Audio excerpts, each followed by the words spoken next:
Hello అండి, అందరికీ welcome to home and glam world. ఇప్పుడు మనం పిల్లలు పెద్దలు ఎంతో ఇష్టంగా తినే క్యారెట్ హల్వా అయితే ఈజీ ప్రాసెస్లో ఎలా తయారు చేయాలో నేర్చుకుందామండి. ఈ విధంగా చేసినట్లు అయితే ఒక హాఫ్ అన్ అవర్లో మన పిల్లలు ఇంటికి వచ్చేలోపు మనం రెడీ పెట్టేయచ్చండి. ఇక్కడైతే నేను 1 కేజీ క్యారెట్ను తురుముకొని తీసుకున్నానండి. దీన్ని అడుగు మందంగా ఉన్న గిన్నెలో నెయ్యి వేసుకొని క్యారెట్ని అందులో మెత్తపడే వరకు వేయించుకోవాలి. క్యారెట్ వేగే లోపు మనం పక్కన ఒక గిన్నెలో 1/2 లీటర్ పాలను అయితే తీసుకొని మరిగించుకోవాలి అండి. ఇక్కడ నేను ఒక 100 గ్రాములు పచ్చికోవాని అయితే తీసుకున్నానండి. అందులో కొన్ని పాలను పోసి పక్కన పెట్టుకున్నానండి. క్యారెట్ ఈ విధంగా మగ్గిన తర్వాత మనం ఆల్రెడీ మరిగించుకున్న పాలను ఇందులో వేసి క్యారెట్ని అయితే మంచిగా ఒక 5 నిమిషాల పాటు ఉడికించుకోవాలి అండి. ఈ విధంగా ఉడుకుతున్న టైంలో చూడండి, కన్సిస్టెన్సీ అయితే ఈ విధంగా రావాలి. మనం షుగర్ని అయితే యాడ్ చేసుకోవాలి. ఇక్కడ నేనైతే ఒక 1/2 కేజీ షుగర్ని అయితే యాడ్ చేశాను అండి. ఇక్కడ ఒక గ్లాస్ అంటే 1/2 కిలో అన్నమాట. సో ఇక్కడ మనం తినే స్వీట్నెస్ని బట్టి స్వీట్నెస్ని అయితే మనం అడ్జస్ట్ చేసుకోవచ్చు అండి.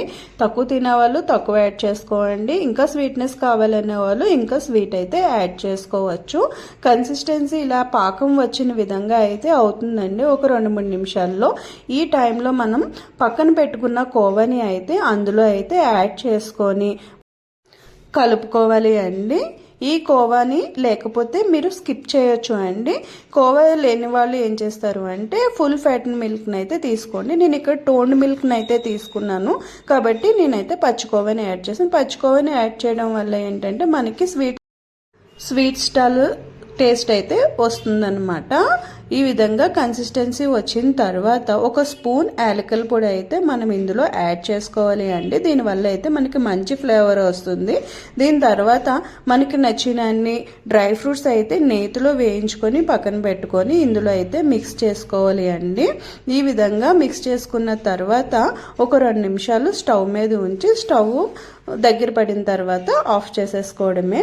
అంతేనండి, ఎంతో టేస్టీగా ఉండే క్యారెట్ హల్వా అయితే రెడీ అయిపోయినట్లే. ఈ విధంగా సులువుగా మనము హెల్దీగా స్వీట్ చేసి మన వాళ్ళకి పెట్టేయచ్చు.